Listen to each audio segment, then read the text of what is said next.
Hello everybody and welcome back to Anima Zoo, and we've got off to a good start with our first two habitats in. Of course, the first one being for the red and European fallow deer, a pretty epic mountainside habitat there. And then something completely different with our Amur leopard caged habitat that we put in last time out. So we're going to be expanding on this today by adding in the Himalayan brown bears, which is an animal I absolutely love.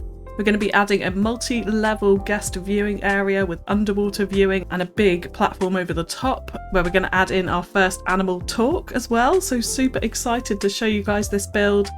And just before we dive in, a very quick note to say I have done a little bit of work on the very steep staff staircase that we put in next to our deer habitat. This has now been all nicely rocked over and blends into our mountainside environment pretty nicely, I think now. We will have an accessible staff route for vehicles as well coming down the mountainside, which we'll get onto in the next episode. But for today, it's Himalayan brown bears, so let's dive right in. And we're starting off by shaping the landscape ready for our underwater viewing and also our guest viewing platform in general.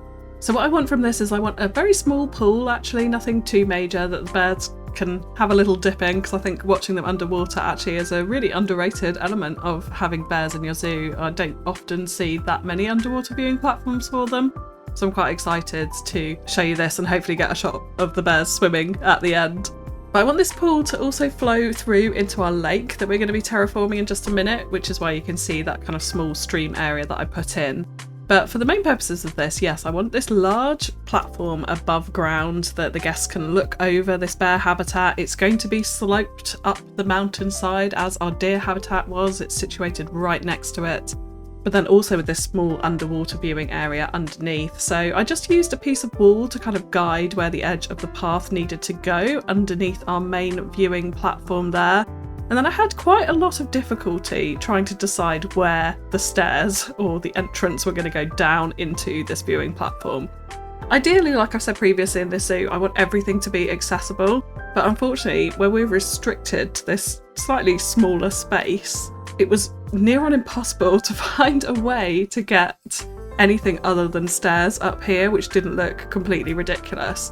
And I'd originally really wanted the entrance to go down in the middle, so you've got two ramps going up either side of the down ramp down to the underwater viewing, but there just wasn't enough space. So in the end I opted for stairs going down the side, as you can see here, which works pretty well, but of course it is stairs, and that moves away from my desire to have everything fully accessible. So I don't do this in this episode, but I have actually since come up with the idea of putting in a lift, which I think would be kind of cool down the side of this. So I'll talk about the plans for that at the end of this episode and show you where that's going to sit. But we will make this underwater viewing area accessible, I'm determined to. So with that, you can see here I've got the kind of overall shape of the viewing area in, for the moment at least. And I decided to just go for the wooden planked path, which I thought was quite nice. We're going to be building up a kind of shack area over the top, a lot of breezebox walls underneath as well to make it feel kind of, well, very man-made, industrial, like it's been purposefully put into this landscape, as opposed to some of the other buildings that we've added in, which maybe feel like they were there from a long time ago and have been repurposed. So now I'm coming on to shaping out the lake to make sure we're going to get our water in accurately. And the size and positioning of the lake was quite important here. I wanted to get it right generally first time because, as I've said before, it is pretty tricky sometimes when you put paths over water or have barriers next to water to then be able to remove the water and readjust it. So this was a big thing that I was trying to consider, and I had made sure the water coming down from the bottom of the waterfall through the deer habitat, we are able to remove that and re-put that in. I made sure of that when I built it. So I know that bit's adjustable, but I think where we're going to have barriers around the bear habitat is going to become a little bit more tricky. So I actually changed this up a little bit later on, but what I do is divide the water sources. So where we're about to put this path bridge over the little river going into the bear habitat here, underneath this I do actually cut off the water source. So the body of water for the bear habitat is actually separate to that of the lake and the stream going through the deer habitat. And that works a little bit better. It makes me feel a little bit more comfortable for any future expansion or changes to the lake that we might make. So yeah, we're just adding a little bridge in over the stream over here, very similar to the other bridge we had at the side of our deer habitat. And we'll come back and shape that a little bit better later on. But for now, I want to make sure that I'm getting my barriers in and getting this water right before we start building around the actual viewing platform. I want to make sure it's fully functional for what we need. So this was an important first step. So here I'm just shaping the landscape around the underwater viewing area. I want it to feel relatively enclosed and not too big. So if the bears are swimming, they're pretty close to where the glass barrier is going to go for the underwater viewing. And also from the guest point of view on top of the viewing platform, that they can look down and really see that really closely and it doesn't feel too big. The bears actually surprisingly don't need that much space, and they don't actually require water, so it doesn't need to be a big kind of huge expanse of water here. And the space that we're actually working in for this habitat is actually relatively small with the mountainside in the background. So it's definitely going to be another layered habitat coming down into the pool right at the bottom, right next to that main viewing platform. So you can see here we're just getting in the glass barrier, and then I team it up with a few harder concrete barriers going around the side. These do all get covered up, so you can't actually see them from around the viewing platform, but they're there as a necessity to obviously keep our water into our pool. And then we were able to put in the water and check the height. Now, this was where I realised it was going to be pretty tricky to have the water in the bear habitat the same height as the water coming through the deer habitat, which of course I want to maintain that. So I had to redo the bridge going over our river to raise that up a little bit so that we could get the water level in higher. And then actually it did match pretty nicely. And you can see from the top of the viewing platform here, I was checking the size and shape of the lake to make sure it was nicely positioned. And I really like how you can kind of get peaks of the water through the trees here. So I was pretty happy with how that came out. And then as always, I wanted to get the bears in so I could check the actual size of our habitat, make sure we actually had enough room. So I decided to come on to doing a little bit of landscaping around the habitat itself. So you can see here, I'm adding in kind of platforms down the side of the hill, because what I really wanted with this was some climbing apparatus or ramps and slopes that the bears could climb up onto multiple levels going back through the habitat. So that's what we're shaping out here. And then on the right hand side of the habitat, I decided to use a natural barrier. So we just raise up the landscape here into a very rough looking hillside or divider between this bear habitat and what will come next to it. Because you'll see in a second, I put the keeper gate down the left hand side of the habitat, so it's near the bottom of those staff stairs. But what I do want to do behind this natural wall barrier is actually create a bit of realism for our zoo by adding in a dangerous and large animal handling area. So we're going to be adding in quite a few staff buildings with different cages and handling areas with safety barriers and security and things that side of it. Because the next habitat that will be going in around the outside of our lake is actually the timber wolves next to this. So I feel like it'd be quite appropriate to have a big handling area for those big Himalayan brown bears and the timber wolves as well, which you would naturally expect within a zoo. So that's what we will be coming onto. But yeah, for the moment, it's a very rough, kind of ugly looking natural barrier going in here. And I think what we'll probably do is actually maintain a lot of that, but tunnel through it so that we have got the keeper gate coming in from that side of the habitat from the handling area. And that's where we'll bring down an accessible road with no stairs that vehicles can come down, or staff with accessible needs can come down from the main staff area on the top of the mountainside. And now here you can see that keeper gate going in down the left hand side of the habitat. So not an ideal place, but I think once we come in and add our lift in this location, that's going to kind of fill in a bit of that blank space there, and we'll move that keeper gate over to the other side. So that's all going to happen in the next episode, so keep an eye out for that. And if you do enjoy the video, please do like and comment. Let me know what other animals you want to see around this lakeside zone. If you've got name suggestions for animals as well, I'd love to hear those in the comments. And of course, if you're new to the channel, do subscribe so you get notified for that next episode, which is going to be pretty cool. All focused on staff areas and dangerous animal handling. So yeah, I'm looking forward to getting onto that. But coming back to the main habitat, you can see here what I'm working on is this cave area. What I wanted for the bears is, rather than having another building or a man-made structure for their sleeping area, was actually to have a natural cave. I thought the Himalayan brown bears, after all, what better way to provide some shelter for them than a natural cave. So in this little area on the side of the habitat here, which is going to be a good viewing place and relatively close actually to the viewing platform for the guests, so they'll be able to see right inside the cave here. We just add a lot of rocks. And of course we're using our tiger rocks for this. We do come in and mix in some tundra as we have done throughout the rest of the zoo, so that theming is all going to be remaining the same, but mostly tiger rocks here around the cave. Because we can then come in and paint the landscape in rock texture, and it will blend really nicely into these rocks, being that we're in that tiger theme. But I wanted to make it feel really kind of natural and actually like a cave that probably existed in this landscape before the zoo came in and took over the land. That's what I was really thinking with this. And they've maybe just added some extra support to it to make sure that it was safe and nice and comfortable and dry for our bears. So it's going to be rocky all the way around, including a rock base floor to it. Actually, we do just use the landscaping painting tool for that, a lot easier. And then we've got this really nice kind of gentle-ish slope coming down out of the cave, down towards the actual pool that they can swim in, and towards more of a flat area where we will eventually put in their food platform. And then just a little final touch to the cave, because I thought it looked a little bit unsupported at the front. We do add a few column rocks around this just to add some extra support. So you could imagine that maybe these were the parts that the zoo came in and added for structural integrity, maybe to the natural cave environment that was already there. That was what was kind of going through my mind in this. But it's also put in at a slight angle as well to make it look a little bit more natural and blend into that rock face around it. And then of course we do just want to come in and add in our little sleeping beds, so we just add in a few little straw sleeping beds to cover that entire area. Make sure we've got enough room for our bears to have babies, but we'll never actually have that many bears. We shouldn't really have more than 4 bears, I don't think, in this habitat at any one time, 2 adults and 2 babies, so that should be absolutely plenty of room for them there. And we just need to fill in a few holes, paint a little bit of the landscape around it. And we've got this super cool cave that the bears will be able to climb on top of as well, which I really like in a habitat like this, adding in those kind of natural layers to it so that they're able to explore the full extent of the area that they are within. Of course, me being me, I got a little bit diverted with that cave detailing, but coming back to finishing off the barriers so we can actually get our bears in, I decided to just do a chain link fence barrier across the water join, so where it goes into the river that flows through into the lake. Of course we need some kind of barrier there, so I thought a chain link barrier would look nicest.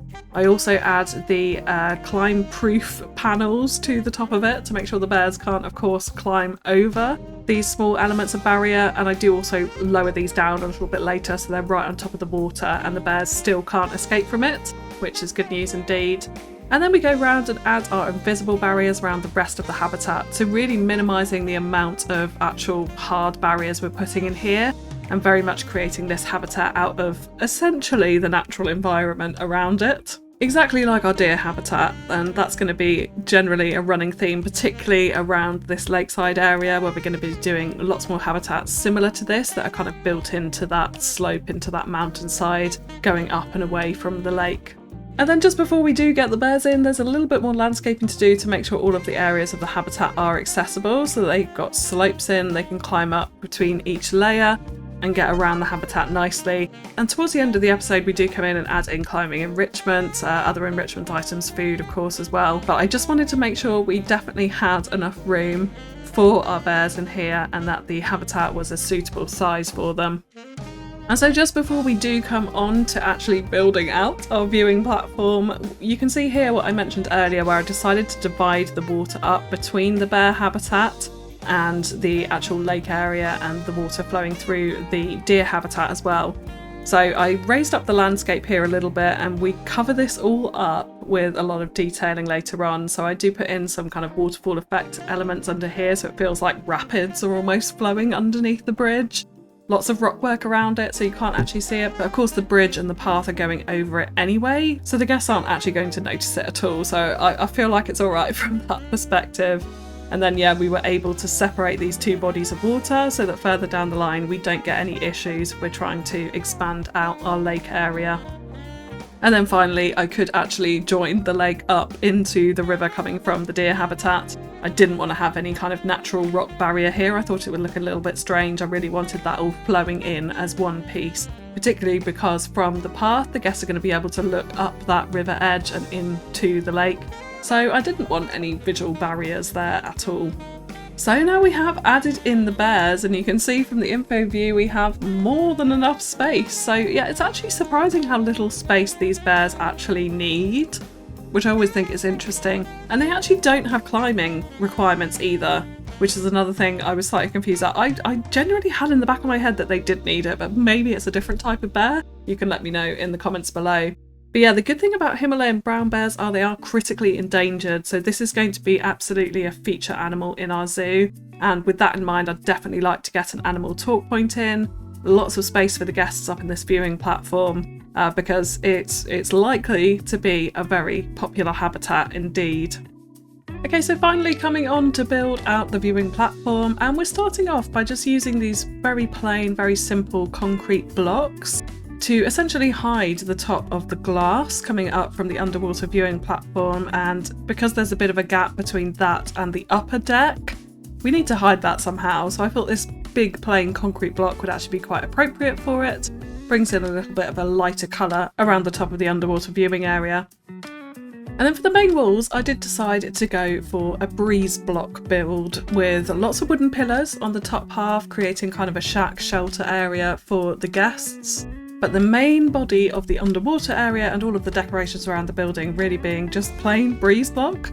I really like how the breeze block looks in combination with lots of wooden beams, so that's why I've decided to use it here. We also team it up with the slate roof in a little bit, which kind of matches some of the other buildings we put throughout the zoo, because breeze block would be a new introduction into our zoo theming. But again, with that sort of light grey colour, I don't feel like it's too off-brand from the other buildings that we've put within Anima so far. So a lot of that white limestone and white plaster buildings that we've got already.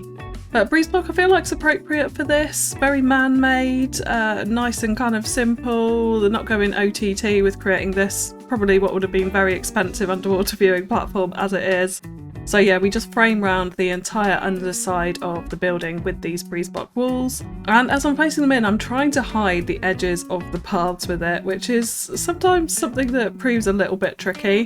But they work really, really well on some of our staired pathways and our ramps, because actually the angles of the roof pieces kind of works as a bit of an arm rail for some of these stair pieces. So yeah, using them on the stairs coming down, I really like that effect, and then also making sure that they're placed in tight enough that they're covering off some of that pathing wood edge from having raised paths in there. Works pretty nicely there. And then on this corner bit, I wanted to cover up the wooden platform of the floor, because I felt like that was a bit too much, and have a breeze block floor in there. But you'll see here, we separate it from the group so that we can lower it right down to be just on top of that wooden surface, so when our guests come down there, their feet aren't sinking into the breeze block. But of course then we've got this big curve in the edge of the path that we are unable to get rid of. So what I actually do for this is create a pathing join coming directly off in a 180-degree angle to our upper stairs. So it looks like we're going to add a path there, but we don't obviously add a path there. And what that does is just square off that edge really nicely. So kind of a handy trick if you're struggling with that as well. And then we don't get that raised path curved barrier on our little landing area there.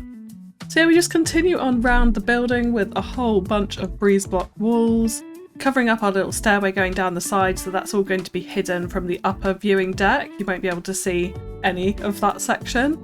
And we do later come in and put a roof on that bit, so we'll come back to that. And then down in the underwater viewing area, the underside of the upper deck, the pathway, just looks really plain and concretey and boring. So I wanted to make it feel a little bit more natural and in keeping with the wooden floor that we have in here as well, by adding in a wooden ceiling. So we just used some of the Arctic floor pieces for this. Nice big wide wooden planks, a little bit rustic looking, which I really like, and cover up that entire ceiling because everything's on the grid, and using 4x4 meter blocks, it makes this process pretty easy indeed. And then up the top, I decided to add in just a small breeze block wall around to act as the start of our safety barrier around the upper viewing area. But not going too high with it, because I do come in just a second and add a little bit of extra detail around the top of these barriers just to raise them up a little bit for safety purposes with our Himalayan brown bears. And now we're coming on to add in the roof. So the walls aren't going to go all the way up, we're going to use wooden post supports. But I did decide to use the slate roof, which we've used on quite a few buildings, actually up around the entrance plaza in Anima Zoo so far, so it kind of in keeping with the themes that we've already got in the zoo. I used a 2-metre pitch roof to cover up the main viewing area because that is an 8-metre wide deck. And then came in with a 1-metre pitch roof to add a little bit of extra kind of difference to it, a bit of dynamic sheltered entranceway to cover up those platforms and those ramps as you come up into the area. But the big problem with this building design was we were left with these huge holes next to our entrance ramps, in front of where the underwater viewing area was. So obviously the way, and I've talked about this before, to cover this up was mulch. Mulch being the most versatile, most useful piece that we have in planetzoo, full stop, I think. So we use lots of mulch patches here, and I'll come in a little bit later and frame these off with more breeze block walls as well, so it's all kind of in keeping with the main building. And then for the beams, for the upright beams, I actually decided to use the Indonesian stained wood beams, but recoloured into a slightly more natural woody colour, but they look a little bit weathered. So it's not kind of as bright as the flooring, which obviously would be covered from the rain and would be less weathered in that respect, apart from the ramps coming in, maybe they should be a slightly different colour. I like these as vertical beams. We just frame around our entrance pathways there and copy this across to the back of the viewing platform. And these are obviously there to support the roof. But the one trouble with this slate roof as well is I felt like it's a little bit plain, like it doesn't have anything on the underside. I've talked about in previous episodes actually the importance of what the underside of a roof looks like if you're not putting in a flat ceiling, and these kind of don't work with that. So you'll see in a second, we're going to come in with a lot more roofing beam work to really kind of make that pop and make it look a lot more realistic. But before I do that, I do just want to fix up the rest of our barriers. So we're using the European marquee beam for this, a lovely, very thin metal beam, mixed in with some mesh panelling in the middle of it, just to give us a bit of extra height to our safety barrier and keep those guests nicely contained and away from those Himalayan brown bears. They have got a water barrier out there as well, so they're not really in any danger. But I thought this was a nice way to increase the height of the barrier, but also allow a bit of visibility through for children. So it's kind of child height, they can peer through the mesh. And then for the roof of the actual stairs going down into the underwater viewing area, I decided to use these conservation planted wall panels. They are gorgeous assets. So if you haven't got the conservation pack, do please consider looking at my instant gaming link, which is in the description below for fantastic discounts on all of the planetzoo DLCs. The conservation pack in particular, if you haven't got it already, has so many versatile building pieces. I really recommend it as one of my most favourite DLCs actually that there is. But yeah, those planted panels come from that and make a perfect ceiling, so the underside of them are lovely in wood as well, you would have seen just a moment ago.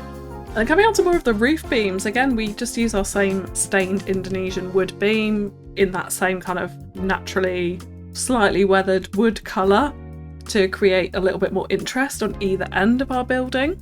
And then I come in with the much larger Arctic pack beams, which we have used again elsewhere in Anima Zoo. So again, I'm trying to think of ways to bring in some of the same building pieces that we're using throughout, so there is a bit of consistency in the zoo, but also adding lots of difference between the areas to make it a little bit more interesting and visually pleasing, shall we say. But we want some element of consistency so it does actually look like one zoological park and not a mishmash of different themes and ideas, particularly because we're not kind of really theming ourselves to one ideal with this zoo. So those Arctic beams work perfectly as a frame on the end of our slate ceilings, and of course we do also do that the same on the 1 metre pitch roof, kind of shelter for the entrance to it as well, and then copy this across to the other end of course. We also add these all the way along the front and the back of the building as well, just covering up that slate roof edge because it feels a little bit unnatural and not very realistic to me. And then I'm coming into the front and creating some custom handrails for these little ramped entrances, which is probably more hassle than it was worth, but actually it's relatively easy when you snap to align to surface, using these European marquee beams again. Just making sure we've got angle snap on to bring in a bit of an extra safety handrail down our little stairs. And like I mentioned before, the pitch roof wall sections of the breeze block walls that we're using here actually somehow luckily perfectly aligned to the angle of our ramps going up, so made this process a lot easier than it potentially could have been. So we use that same handrail design on all of our ramps, and then come in and add some breeze box fronts to our little planters to cover up that horrendous terrain. Not just in terms of a job of covering it up, but it does also add a nice dynamic out the front as well. So I really do quite enjoy that. But it does leave some weird joins in between the handle rails and also the front pieces. So I used some of the breeze box columns to cover these up, which actually again made for an extra kind of layer in the building. So don't be afraid to come in and add columns and little bits of extra detailing around, because it really helps to bring the whole thing alive, and you end up with some of those awkward corners nicely covered up. And then we're just using our aquatic lights on top of these pillars to give them a little bit of purpose other than just pure decoration and hiding the nasty stuff away. So I use these pillars pretty extensively actually all the way around our top viewing area, just to add that little bit of extra pop into our walls around the back here, and again bringing those aquatic lights as well a little bit later on. And then we start to come on to slightly more decorative things around the place, so a little sign to direct people to the underwater viewing area. Of course, some education boards, very much needed in here as well. So we add in 2 of our large, just default education boards. Because we've got a lot of open wall space here, I don't mind the size of them. Whereas previously I've tended to use the TV screens and kind of hide the actual education boards away. I actually don't mind it here. I think the size of it is pretty suitable for the size of wall space that we have in this area. We also have an educational speaker in the underwater viewing area, which also extends up to the top deck quite conveniently. So we do cover both areas with this one speaker. Add in a few little benches for viewing, and then a little bit of decorative ivy on those walls, just to make it feel a little bit more almost like you're stepping underwater to view the bears underwater is really what I wanted here. So I love the combination of the ivy over the breeze box walls. I think works really well in this case. And then finally, I make sure I cover up that nasty gap at the edge of the path at the bottom. So we did the top with the big concrete blocks, but down below we hadn't done that yet. So we used some of our breeze box pillars again, just to cover up some of that nasty gap and make sure the viewing area is nice and consistent and joined up to our big glass window from an internal perspective at least. And then up on the top deck, of course, we need some more education boards. So again, because we have quite a large viewing deck, I'm not opposed to using the default education board here. What I do to just add a little bit of extra decoration is add a couple of very thin wooden beams surrounding the actual screen, just to give it a little bit of a framing, which I think is always nice, makes it look a little bit different to just the plain TV screen style info board that we have. And then we add another one on the other side, but because we don't have the luxury of having a big wall over here, I decided to angle it a little bit and then add in some feet and some supports for it to make sure it was actually realistic to sit at this angle and not just floating in midair. And then of course, because this is a critically endangered animal, like I mentioned at the start, we also add in a talk point. So that's the first talk point we've got in the zoo. And I realised I've not really pressed play on this yet. I kind of wanted to save that till we had a few more habitats in. But we will absolutely, in a couple of episodes' time, explore the zoo with it all open, with our guests going round, and you can kind of see how that goes. And we'll do a little bit more of a zoo management episode, certainly coming up soon. But we have our first talk point in here, which is very exciting. I also added in a couple of benches and of course some donation bins as well, very much needed. And then out the front, I decided to go for the New World modern bear statue, which I thought was kind of a nice feature to have outside the front of the building. And then, like I mentioned previously, I was kind of looking at the roof in this and it felt really bare and not very realistic. So I decided to go in and go a little bit crazy with beams. So we add several more structural beams into this. Also beams running across the building to kind of support these horizontal structural beams that we add in. And then team it up with some beams going up into the roof. So very much a kind of triangular structural support into the roof all the way along this. Really love how this turns out, and I'll show you that at the end of the video. But now we are coming on to the actual detailing of the actual habitat, and because a lot of this is fairly similar to what we covered in our deer habitat, I think I'm actually just going to run this in a pretty quick time lapse for you, which is not something that I'll do too often. I don't want this to be a fully time lapse series, which it absolutely won't be, but we'll do little tiny bits of time lapse here and there. So you can just sit back and enjoy a little bit of rock work while we add in our enrichment, a few plants and a whole bunch of rocks and climbing kind of cool things into our bear habitat. And then we'll come back at the end as always and have a little walk around.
so we're just going to start the walkthrough from up here on our entrance plaza, and if we come round here we can see a shot of the lake finally. So that is the formation that the lake is going to take. You can kind of hopefully imagine what this is going to look like when we get some nice rock and reeds and different detailing in around the edge of the lake as well. I'm thinking perhaps a waterfront restaurant in this little section here. Maybe with some decking, with some tables over the actual lake, I think might be quite nice. And then you can imagine we're going to have more habitats and buildings and things around the outside of the path around this way. So that's going to almost sort of complete that view when that's all in. And if we head on down to here, so we're just outside the Amma leopard habitat, opposite the deers at the bottom of our waterfall walk round here. So this is going to be the main path of the zoo, so we're going to wrap around the lake this way and try and encourage guests to head this way. Obviously they're going to go wherever they want, but this is what I'm deeming the sort of main path round. And you can see as we come up to the bridge here, we can start to see the Himalayan brown bear's habitat in the distance. And once the lake's all detailed up, I think it'll look pretty cool. We'll probably have a few trees on this little peninsula around the river here, so you'll really just see the river from this point. And you come down and you'll start to get that view into the lake, which I'm pretty excited to come onto. So yeah, if we keep on heading this way, you can now see the newly formed staff staircase down here, heading up into that staffing area just at the top of the cliff.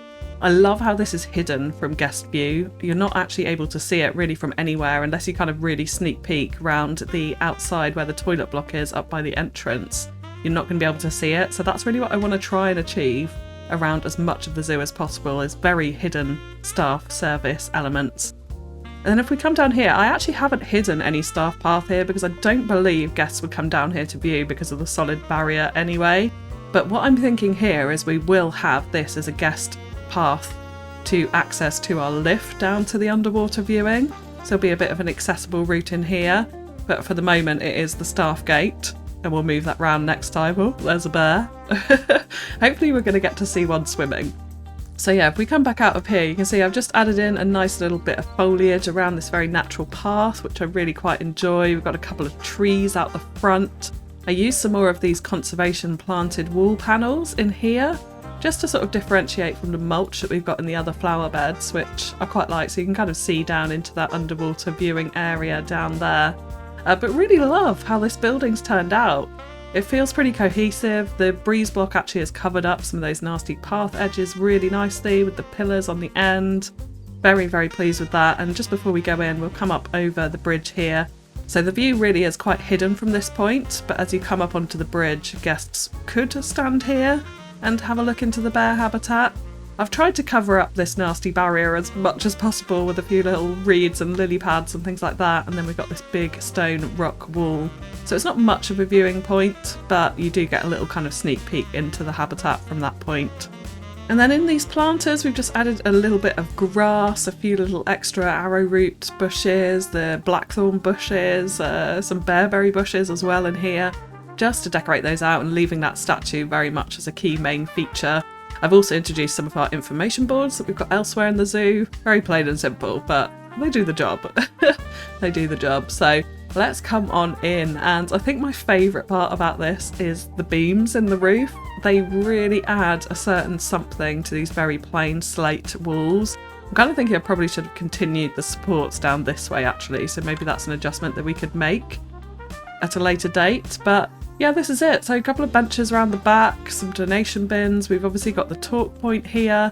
And I realised this barrier, I don't know why we're sinking down, is probably just about at adult height. So the children might struggle a little bit to look in. I probably did that a tad bit too high. But there's our habitat. And our bears are sleeping by the looks of it. Oh, there's one bear there. I don't know where the other one is actually. We definitely had two bears in here. So, maybe we'll have a look in a second from the outer view and see if we can find it. But what I've tried to do as well around here is space out the enrichment. So we've got a few different enrichment items over here. We've got some enrichment up on the climbing platforms all the way up the top as well to encourage them to kind of walk around to the habitat and go up to different places. We've got some right on top of the cave up here as well, a little scent marker and a box and things like that. We've got the main food platform right out front and centre as well, which I always think is a nice thing to do. Probably one of the key kind of guest attractions, I suppose, when they're looking around the zoo. And then you can see nicely into the cave where they're sleeping. There is only one bear in here. Oh, the other one's... Ah, I see. The other one's down here somewhere. Hiding. Hiding from view, of course. So I did actually... Can we actually go into the habitat? No, we can't in explore mode. We'll go in there in a second and have a little look around. But yeah, there we go. That is the main viewing platform. And then if we come down here, we come into our underwater viewing. So really, really like this planter and how the breeze block pieces have kind of covered things up. Looks like a little handrail up here as well. I did add in an archway over this as well, just to make it feel a little bit nicer. And then we head on down and you can see the bottom side of those conservation planted wall panels. Absolutely love that texture. Oh, I can see a little gap there. We won't look at that. Love that texture as kind of a ceiling texture for in here. And then we come into the main underwater viewing area. So we've got nice ivy on the walls. We've got some of the aquatic pack lighting around as well, which I think helps to make it feel a little bit more underwater. And then you can see under here, we've got a whole bunch of foliage and plants, and I did quite a bit of rock work to make this feel relatively natural. And the bears do come in here and swim across, so it's quite awesome to see. A few little bubble effects as well, I think really add to it. Can we dive through? Oh, we can actually. We can walk through the underwater barrier and into the habitat this way if we so choose. There we go. There we go. And both bears are now in the cave. Will one come and swim? Oh, please come and swim. But they have got a decent amount of space in here. It's not like too overly big like our deer habitat. But I think we're going to need that once they all start having babies and the such like. But there we go, yeah, that's the underwater viewing. I was considering putting in a talk point down here as well, but actually I thought that was a little bit overkill, so I just like having the benches here. You can imagine people sitting here and watching the bears, if they do eventually decide to actually swim. So let's head on back up the top. Let's exit out of explore mode. Oh, you can see the bear right at the top there. This is what I love about these layered habitats, like moving up and down throughout them. You can really see so much that way as a viewing guest. Oh no, don't sniff that. Or play in it. Oh gosh. But yeah, here you go. You can see the bear climbing up on top of the cave. So I really like this. It kind of, I wanted to bring in some of that Himalayan mountainside vibe into the habitat. It's, oh, there's a bear swimming. There's a bear swimming. We're getting down. We're going down. And there we go. We have got a bear swimming. He's swimming away. I might have just missed him. Hopefully he'll come back and we can have a little look. If we head on up, back up the top, you can see they can see round here, so they can swim all the way up to the barrier actually, which is pretty cool indeed, I think.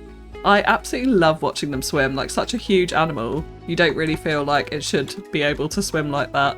But there we go, so that's kind of the view from the underwater. I'm super happy with that. How it floats and manages to swim, goodness no.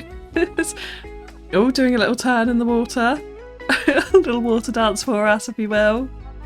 So yeah, I'd love to hear what your name suggestions are for our two bears. Of course, we've got one male, one female, and I would like to give them some suitably great names. We also have a whole load of deer and a couple of Amur leopards to name as well, so let me know your suggestions for those in the comments below.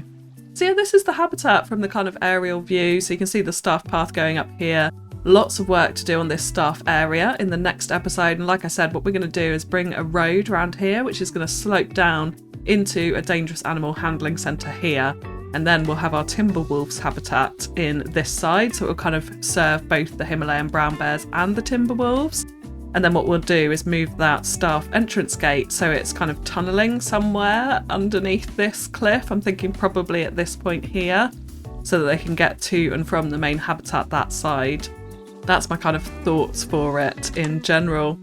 And we've actually got two of them swimming, just to finish off the episode there. That is marvellous, marvellous to see. I can't wait to get baby bears in here as well.